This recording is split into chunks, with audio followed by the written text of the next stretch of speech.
Richard உம்ப்ரான் நம்ம எல்லாருக்கும் தெரியும், எத்தனை பேருக்கு தெரியும் தெரியல. ரிச்சர்ட் உம்ப்ரான் இந்த காலத்துல வாழ்ந்த ஒரு அப்போஸ்தலன் அப்படின்னு சொல்றாங்க.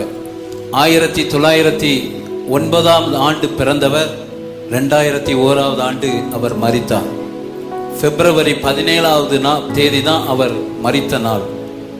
டார்ச்சர்ட் ஃபார் கிரைஸ்ட், தமிழில் அந்த புஸ்தகம் படுவேதனையில் பரம வெற்றி. உண்மையிலே அதை படித்தவர்கள் சொல்லுகிற காரியம் அதை படிக்க முடியாது என்று. நான் கொஞ்சம் அதை ஆரம்பித்தேன், ஆனால் அதுக்கப்புறம் நான் படிக்கலை. இவருடைய வாழ்க்கை சரிதை படமாக வந்திருக்கிறது. அன்றைக்கு கம்யூனிசமும் சபையும் காம்ப்ரமைஸ் பண்ணி, சபை இந்த அரசியலோட ஒத்து போகின ஒரு நாட்கள் அது.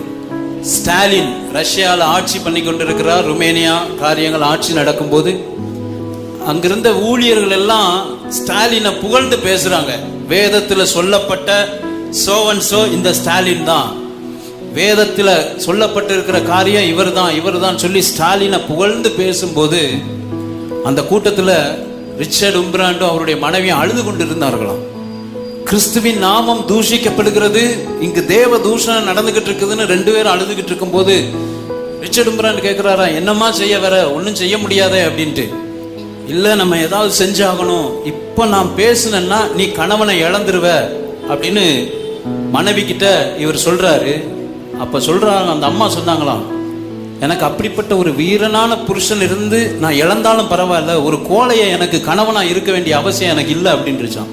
அந்த வார்த்தை அவருக்குள்ள ஒரு வைராக்கியத்தை கொண்டு வந்தது. அவர் எழுந்தார். சபையில் எல்லா ஊழியர்கள்லாம் உட்கார்ந்து இருக்கிறாங்க, அரசியல்வாதிகள் எல்லாம் உட்கார்ந்து இருக்கிறாங்க. எழுந்து தைரியமா சொல்றாரு, சபை இன்னைக்கு தேவ தூஷணம் பண்ணி கொண்டு இருக்கிறது, தேவனுடைய நாமம் மகிமை கனவீனப்படுத்தப்படுகிறது, இது எல்லாம் தவறு, ஸ்டாலினை குறித்து சொல்லலன்னு தைரியமா பிரசங்கம் பண்ணிட்டார். நடந்தது என்னன்னா, பயங்கரமான எதிர்ப்பு. இவர் மேல ஒரு கண் வைத்தார்கள். இவருக்கு குழந்தைகள் உண்டு. பிப்ரவரி 29 தேதி, இந்த இப்ப நமக்கு வரதில்ல, பிப்ரவரி 29 இதே போல ஒரு ஆண்டுல இவர் வெளியே செல்லும் போது இவர் கடத்தப்பட்டார். இவருக்கு என்ன நடந்தது என்றே தெரியாது. இவருடைய மனைவிக்கு தெரியல, குடும்பத்துக்கு தெரியல இவர் எங்க இருக்கிறாரு. ஏன்னா கம்யூனிஸ்ட் இவரை அரெஸ்ட் பண்ணாங்க. இவரை கொண்டு போய் சிறைச்சாலையில் அடைத்தார்கள். மகா சித்திரவதை 7 ஆண்டுகள் பயங்கரமான பாடுகள் அனுபவித்தார். மறுபடியும் இவரை வெளியே விட்டாங்க. மறுபடியும் இவரை சிறைச்சாலையில் அடைத்தாங்க. ஏறக்குறைய 14 ஆண்டுகள் வர்ணிக்க முடியாத, சொல்ல முடியாத உபத்திரவங்களை சகித்தார். இந்தியாவில் வந்திருக்கும் போது தன்னுடைய சரீரத்தின் ஆடைகளை கலட்டி காண்பித்தார். அவருடைய சரீரத்தில் அநேக துளைகள் இருந்தது. ஏனென்றால் கங்க வச்சு இவருடைய சரீரத்தில் ஓட்டை போட்டிருக்கிறாங்க. எத்தனையோ ஓட்டை பின்னால இருக்குதுன்னு சொல்லுவாங்க. அப்படியாய் கிறிஸ்துவுக்காக பாடுபட்ட மனிதர். ஒரு பெட்டி மாதிரி இருக்கும், அதுக்குள்ள நிப்பாட்டிடுவாங்க.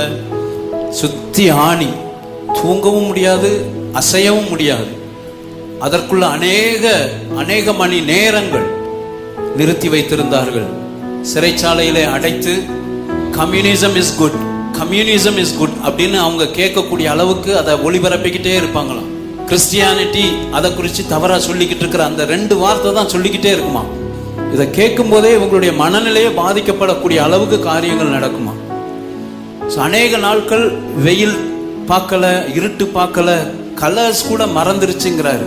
அவருக்கு தெரிஞ்ச ஒரே கலர் கிரே கலருங்கிறாரு. அது பார்த்தது ஃபுல்லா கிரே தான், செவரு கிரேயா இருக்கும், அவங்க போட்டிருந்த யூனிஃபார்ம் கிரே. கலர்ஸ் கூட மறந்து போன ஒரு காரியம். அவ்வளவாய் அவர் உபத்திரவப்பட்டார். ரகசிய கிறிஸ்தவர்களுடைய பெயரை சொல்லணும்னு சொல்லி அடித்தார்கள், அவரை நொறுக்கினார்கள். அவருக்குன்னு கொடுக்கப்பட்ட ஒரு சிறைச்சாலைக்காரன் அவரை மகா உபத்திரவப்படுத்தி துன்பப்படுத்தினான். சரி, இவரை இப்படிலாம் கேட்டா முடியாதுன்னு சொல்லிட்டு மனைவியை அரெஸ்ட் பண்ணாங்க. இவர் இருக்கிற இடத்துல இருந்து அந்த மனைவியினுடைய சத்தம் கேட்கக்கூடிய அளவுக்கு உபத்திரவப்படுத்தினாங்க. ஆனாலும் இவர் காட்சி கொடுக்கல. எல்லாவற்றுக்கும் மேல என்ன செஞ்சாங்கன்னா, இவர் கட்டி வச்சிருக்கும் போது அவருடைய மூத்த மகனை கூட்டிட்டு வராங்க. 8 வயசு 9 வயசு இருக்கும். இவரை கட்டி வச்சு அவருக்கு முன்னாடியே அவனை அடிக்கிறாங்க, ராடால அடிக்கிறான்.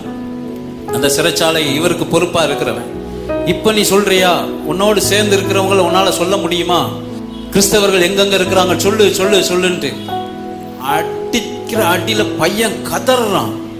கண்ணு முன்னாடி சொல்றாரு, நான் சொல்லிடுறேன் அப்படிங்கும் போது அந்த பையன் சொன்னான், அப்பா இன்னும் கொஞ்ச நேரத்துல நான் பரலோகத்துக்கு போயிருவேன். அங்க போகும்போது உம்மை மறுதளிச்ச ஒருத்தனுடைய மகன் வந்திருக்கான்னு அங்க நான் அடையாளப்படுத்தப்படக்கூடாது. காமிக்காதீங்க, காமிச்சு கொடுக்காதீங்கப்பா, தயவு செய்து சொல்ல வேண்டாம்ப்பா, இன்னும் கொஞ்ச நேரம் தான் பொறுத்துக்கோங்கப்பா, நான் தாங்கிக்கிடுவேன். இரும்பு ராடால் அவனை அடிக்க அவருடைய கண்களுக்கு முன்பாகவே நடந்தது. என்னன்னா, இந்த பையன் இந்த வார்த்தையை சொல்லும் போது அந்த சிறைச்சாலைக்காரன் அவனுடைய தலையை ஓங்கி அடித்து தலை சிதறக்கூடிய அளவுக்கு அவருடைய கண்களுக்கு முன்பாகவே அவன் மரித்து போனான். இத்தனை பாடுகளை பட்டவர் சொல்லனா, இதுவும் போக அநேக காரியங்களை சந்தித்த ஒரு மனிதன். ஒவ்வொரு முறையும் அந்த சிறைச்சாலைக்காரன் வந்து பார்ப்பான், ஜெபிச்சுக்கிட்டு தான் இருப்பாராம், முழங்கால் போட்டு வந்தா அப்படி அடிப்பான். அவரை எத்துவதும் உதைப்பதும், நீ ஜெபிக்கிற, இன்னுமா ஜெபிக்கிறேன்னு சொல்லி அடிச்சு. இந்த மகன் மரித்த பிறகு ஒரு நாள் அவன் வந்து கதவை திறந்து பார்க்கும்போது அவர் முழங்காலில் நின்று கொண்டு இருந்தான். இவன் திறந்து கத்துறான், இன்னும் எதுக்குடா ஜெபிக்கிற? நீ உன் மனைவியை அரெஸ்ட் பண்ணியாச்சு, உன் குடும்பம் என்னாச்சுன்னு உனக்கு தெரியாது, உன் பிள்ளைய உன் முன்னாடியே கொன்னுட்டோம், இன்னும் யாருக்காக நீ ஜெபிக்க? வேற ஒண்ணுமே சொல்லல, கண்ணை திறந்து பார்த்து சொன்னாரா, நான் உனக்காக ஜெபிக்கிறேன், நான் உனக்காக ஜெபிச்சுக்கிட்டு இருக்கிறேன் அப்படின்னு. பிரதர்ஸ் அண்ட் சிஸ்டர்ஸ், இதை ஏதோ உணர்ச்சி வசப்படுத்துறதுக்காக நான் சொல்லலை. எப்படி அவங்க எந்த சூழ்நிலையிலாம் முழங்காலில் நிற்கிறவங்களா இருந்தாங்க, ஜெபிக்கிறவங்களா இருந்தாங்க. இன்னைக்கு ஆண்டவர் நமக்கு நல்ல வசதி வாய்ப்புகளை தந்து, நல்ல வீடுகளை தந்து, நல்ல காரியங்களை ஆண்டவர் தந்திருக்கிறாரு. நம்ம முழங்காலில் நிற்க மாட்டேங்கிறோம், நம்மளால நிற்க முடியல, ஜெபம் பண்ண முடியல. டேவிட் பிரனாய்ட் அப்படிங்கிற ஒரு தேவ மனிதன் சொற்ப வயதுல இறந்துட்டார். அவர் அழுது ஜெபித்தே அந்த இருதயமே நகன்றுச்சின்னு சொல்லக்கூடிய அளவுக்கு ஜெபித்த மனிதன். அவருடைய கால்கள் அந்த ஒட்டகத்தினுடைய முழங்கால்களை போல பெருசா இருந்ததுன்னு சொல்றாங்க. ஏன்னா அந்த அளவுக்கு அவர் முழங்காலில் நின்று ஜெபித்தார். பிரதர்ஸ் அண்ட் சிஸ்டர்ஸ், எந்த அர்ப்பணத்தையும் தேவனோடு உள்ள உறவையும் இப்படிப்பட்ட தேவ மனிதர்களுடைய வாழ்க்கையில அசைத்து விட முடியவில்லை. அவர்கள் அப்படிப்பட்ட சூழ்நிலையில முழங்காலில் நின்றார்கள், ஜெபிக்கிறவர்களாக இருந்தார்கள். வாலிப தம்பிமார், என்னை கேட்டுக்கிட்டு இருக்கிற பெரியவங்க, இன்னைக்கு ஒரு தீர்மானம் எடுப்பீங்களா? ஆண்டவரே, நான் ஜெபிப்பேன். ஆண்டவரே, எனக்கு கொடுத்த ஆத்துமாக்களுக்காக மாத்திரம் இல்லை, என்னை துன்பப்படுத்துறவங்களுக்காகவும் நான் ஜெபிப்பேன். ஆண்டவரே, இதுக்கு மேல நம்ம பட்டிருக்கிறோமா கஷ்டம்? பாஸ்டர் எல் ஜோசப் சொல்லுவாங்க, ஜெபிக்கிறவன் மரித்து போவான், அவனுடைய ஜெபம் சாகாது. அல்லேலூயா. நிச்சயம் நான் சொல்றேன், நம்ம ஜெபிக்கிற ஒவ்வொரு ஜெபத்துக்கும் கர்த்தர் பதிலளிக்க போதுமானவராக இருக்கிறார்.